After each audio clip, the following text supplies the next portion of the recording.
And then finally, we can create a job for this customer. So the job is underneath, it's almost like a sub of the parent. So Carla Smith would be the parent, and then the job would be the sub. So we'll get into job creation in just a second. But we're going to go ahead and create our customer for now. So we're going to hit OK, and we can see that we have Carla Smith in the list now. So let's go ahead and create a job for Carla Smith. Maybe we're doing a bathroom remodel for her. So if we right click, we can go to Add Job. We can see the job name here. So we'll go ahead and add a job name.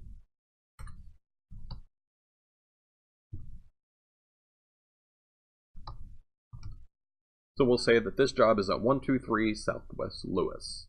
And if all of this information had previously been in for Carla, it would have auto-populated over here as well. Same thing with the payment settings, additional info, and the job info. So on the job, if we wanted to add a job description, if we wanted to add a job type, so is it a commercial job versus a residential job?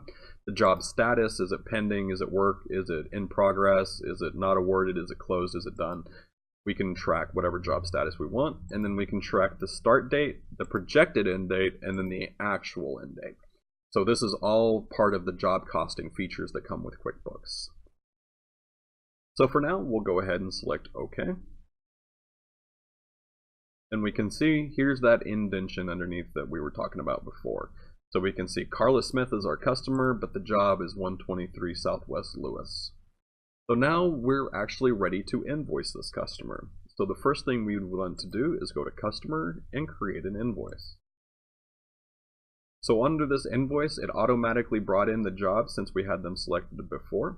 We can see on the Invoice Template here, we can have different templates. So let's say that we invoice for different things. And if we wanted to have a different looking template, we can set that up here. And what I mean by that is if we go to Print and then Preview, we're not going to see this again. This is just letting us know what the print button does. So this is our invoice, essentially, of what it looks like on the customer-facing side. And if we don't want some of this information, so if we don't want PO number, terms, rep, the representative, the ship, or the ship via, all of these fields can be removed. And we can also add custom fields, so that if there isn't information here that we need to be able to track, we could do that as well. So we're going to go ahead and select Close. We're going to go ahead and select our item.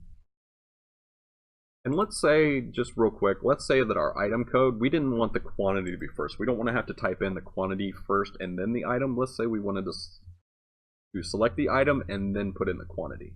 We can right click.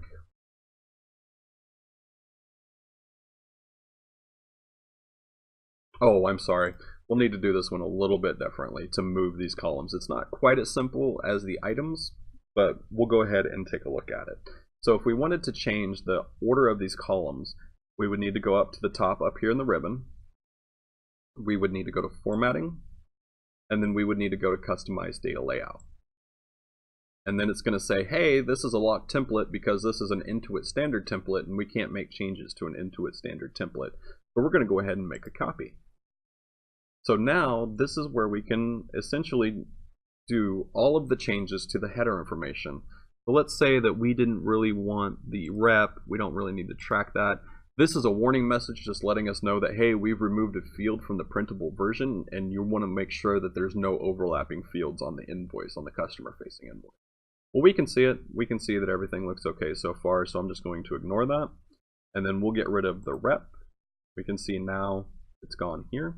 We're going to get rid of the ship date because we don't really care about that. We're going to get rid of the ship via. We're going to get rid of the FOB. The project can stay.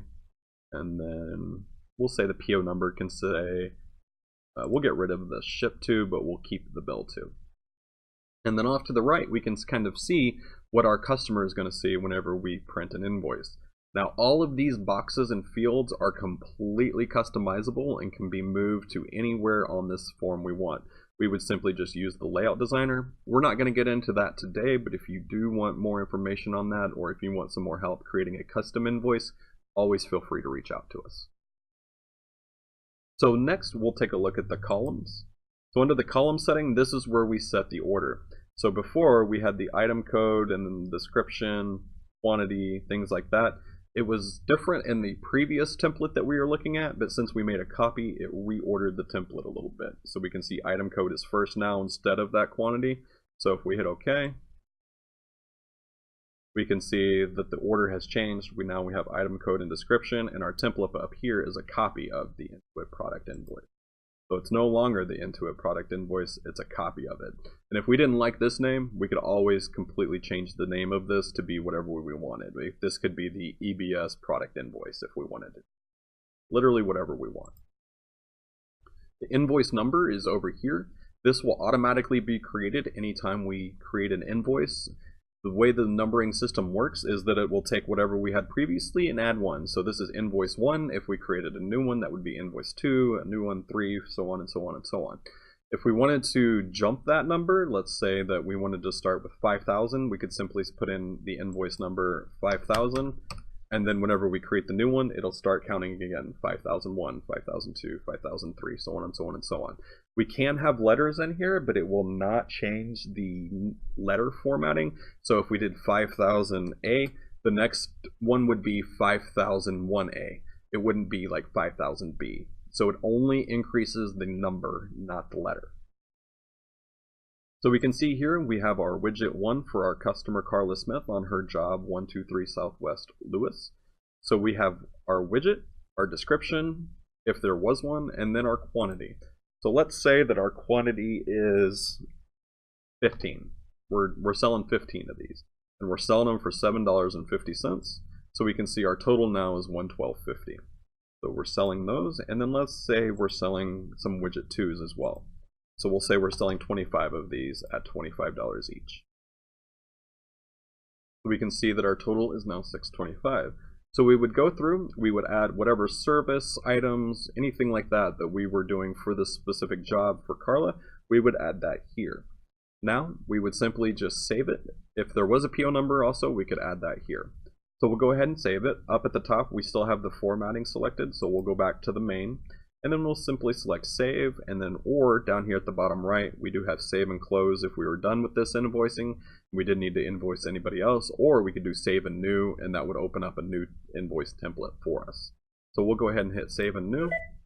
It saved it, and now we can see that we have a new invoice system here, and we can see over here our invoice has rolled to 5001A.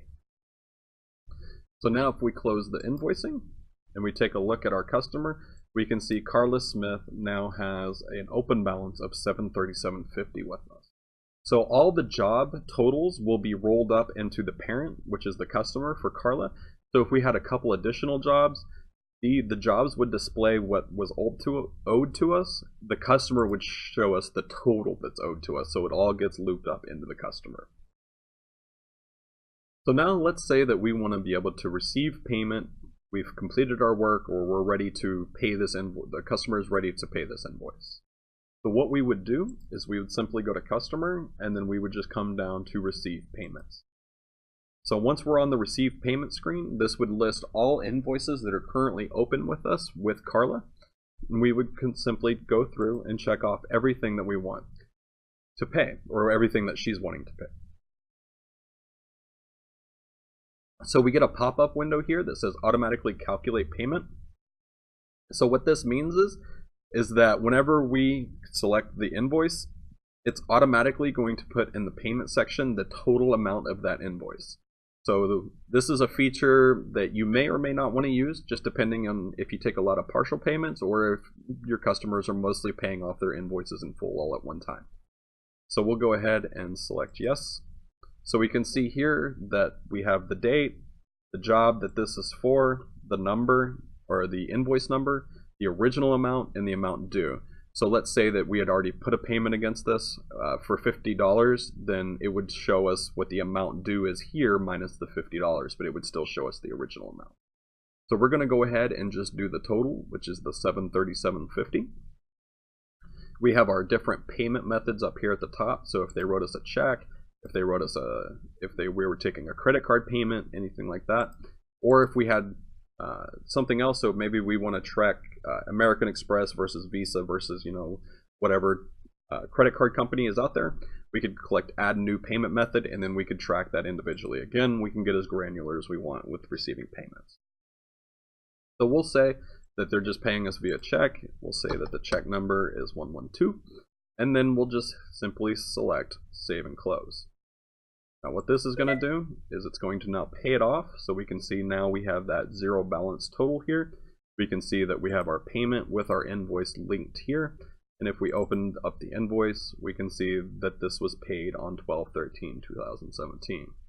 Now a quick piece of advice is while we're here on this invoice, let's say that we wanted to see that payment or we didn't know what was paying this invoice down, we can simply select Control H.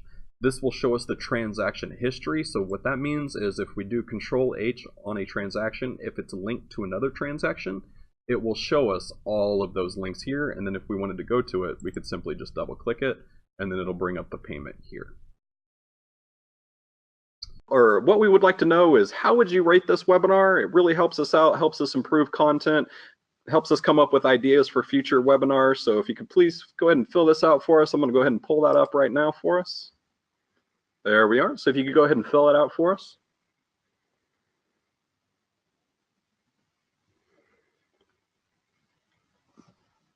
All right, thank you so much.